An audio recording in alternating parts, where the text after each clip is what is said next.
Good morning, everyone.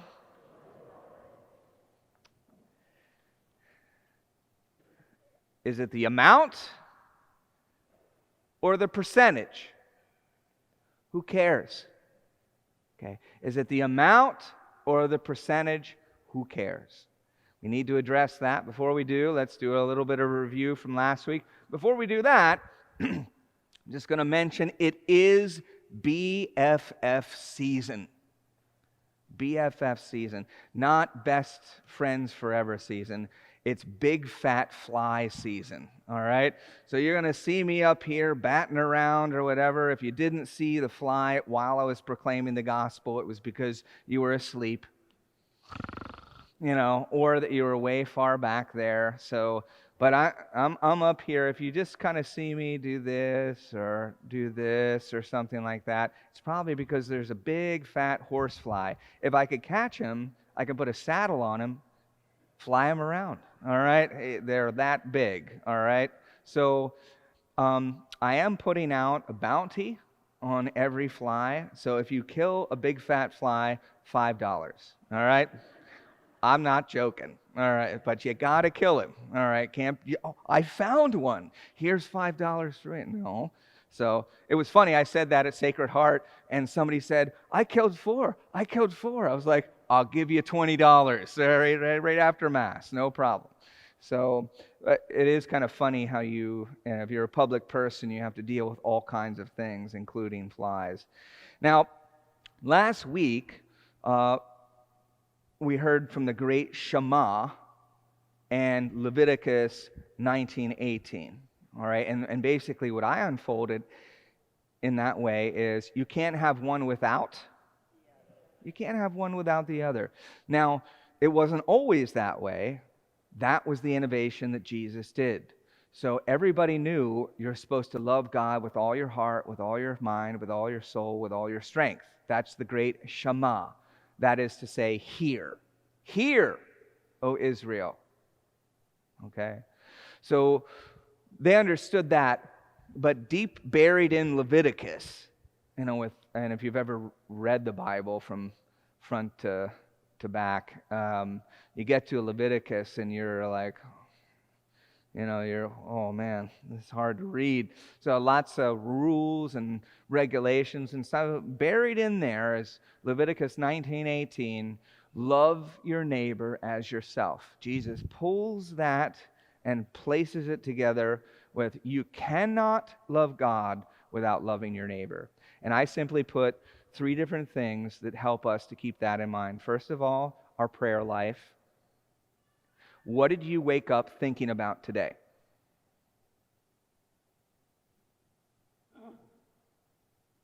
That's what God wants you to talk to Him about. That's the prayer that He wants you to engage in today. What did you think about? What's on your heart? What's weighing? Maybe you woke up with a big smile on your face and you're like, I'm so glad that this is happening in my life. Well, tell Him thank you. Maybe you woke up with a scowl. So tell Him that this is my problem. This is my problem. Okay? This is weighing on me. Prayer, go to adoration. That was another encouragement. People say, I finally listened to what you were saying, and it is amazing. So 12 hours of adoration, 5 days a week, 8 a.m. to 8 p.m. It's right here. We're here. So prayer, the other, got to give to the poor.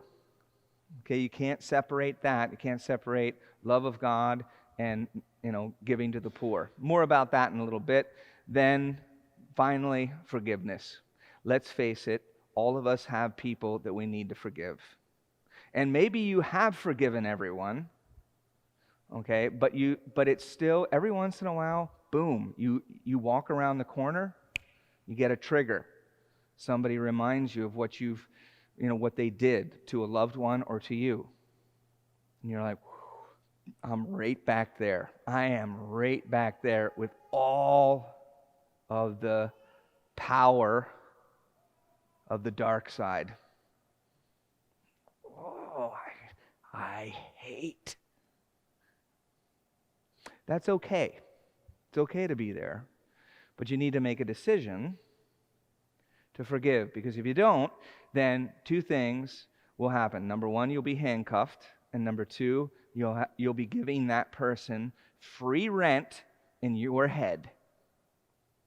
So the moment you forgive, then you say, all right, Lord, I didn't deserve the forgiveness that you gave me in my baptism or any time after that in the sacrament of reconciliation and penance. I don't deserve it.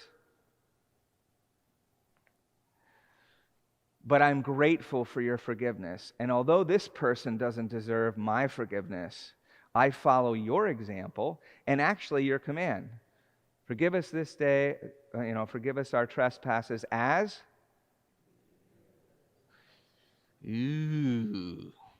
we forgive those who trespass against us. So in other words, God is going to enact mercy on us the way that we give mercy out. That is scary when you really think about it.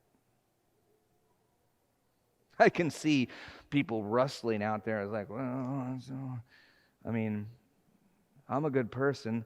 Yeah, we're all good people. That's the way God created us. But He's called us to greatness. And then part of that is forgiveness. Now, today, challenging message, is it the amount that we give or is it the percentage? You know what? Who cares? Well, you know who cares? God and us. We care. All of us. The answer is percentage. See, the reality is that God gives us everything. He gives us our life. He gives us the opportunity to be born, to have gifts and talents. He gives us wonderful things. He even allows in His permissive will for us to experience the crucible, difficult and challenging things that form our character. And then we come to a standpoint where we can give and we cooperate with His grace, and then He lavishes us with graces. Even financially. The gospel, very clearly, it's not me, it's Jesus that says, don't be possessed by your possessions. This widow gave more than anybody else. See, it's not the amount, it's the percentage. And the biblical formula is minimum 10% of what we take in. That will help us not to be possessed by our possessions. So anything over 10% is really an almsgiving. But it's not a matter of, I would like to be a good Christian, so I will step through this hoop and give 10%. No. That's not what it's being proclaimed here. What's being proclaimed is that God wants us to be free. You and me are the richest people in the world. 80% of the world lives on $10 a day or less. Don't believe me? Get on the internet, do some research, go to the library, whatever. You'll find out. The World Health Organization rates poverty level as $10 a day or less. 80% of the world lives on $10 a day or less. It's going to get worse. It's not going to be like, it'll lower to 75 and then 70. It's going to get worse. You and me are the richest people in the world.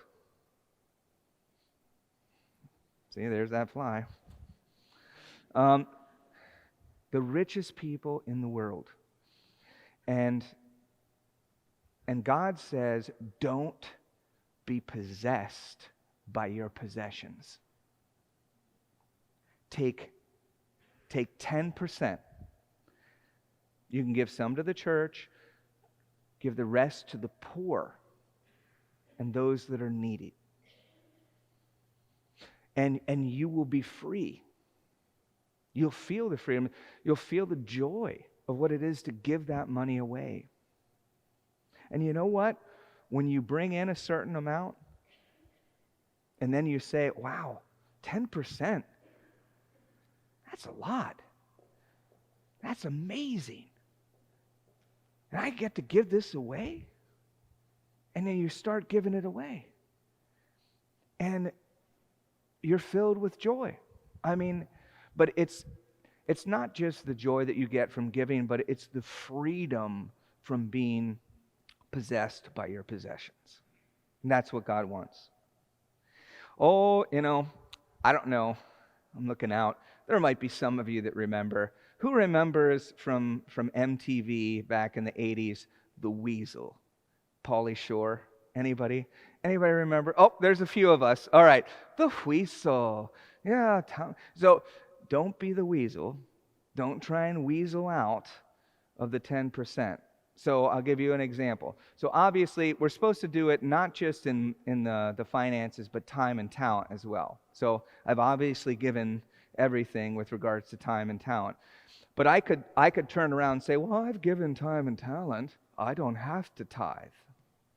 Survey says, eh. Now, when I say survey says, you can all go, eh. All right, let's try it. Survey says, oh, that's good. That's really good. All right, so I could try and weasel out. I could be a weasel and say, oh, I've given a lot of time and I've given a lot of talent. I don't need to tithe. Survey says, no, that means I still have to give. Now, you might not realize this, but priests are allowed $30 a day, I think it's 30, for food. Okay, that's kind of expensive. But it comes out to about $7,500 a year. All right, now, anybody that knows me, and I've got, is that fly again? So whether it's a secretary or the bookkeeper or whatever, I spend maybe about $1,500 a year. When I go out, I don't charge the parish. I can, but I don't. And I'm not exactly a big cook. All right, so I got cereal, maybe something for sandwiches. I get by. Don't feel sorry for me. Believe me. My mother would say I'm too fat anyway. But the reality is that I'll give an in-kind gift to the parish in the vicinity of $6,000 a year. I could take $7,500, but I spend about $1,500. Okay. The Weasel. I could say, well, I gave $6,000 in an in-kind gift, so I don't need to give anything. Survey says? No, I still, whatever I've been given, I still have to give. And so I do. And that's not a problem. And in this particular element, I might have different types of struggles in my life. I don't really struggle in this area. You might, and that's okay. Okay? Am I still a faithful Catholic if I don't tithe? Yeah, you need to be, the invitation is to be on the journey of being free and learning how to love fully. Are you saying that I'm not free and that I don't live fully? Yes. Yes, if you're not giving a tithe and beyond that. Can I give the tithe to my family? Survey says, nope, not to your family. It's got to be to God and His people. That is to say, to church or to a facility that's taking care of the poor and the oppressed. We have a responsibility to care for our family, and so, that doesn't qualify for being responsible and generous to God. That's what it comes down to. He's given us everything. Think of somebody that's been generous to you, that's been unbelievably generous. how have you paid them back? Let me tell you, I can tell you this. Anybody that's been so generous to you will just stop you and say, knock it off. I do not want a full-scale anything in return. But they will accept a token of thanks and of thoughtfulness, maybe 10%. If we really understand how generous God has given to us or has been to us, we'll want to respond in that way. That'll be one thing. The other thing is that it does free us from being possessed by our possessions. Is it about the amount? No, it's about the percentage, which is related to what God has lavished us with. And we return that generosity to Him. And in the process, we are freed from being possessed by our possessions.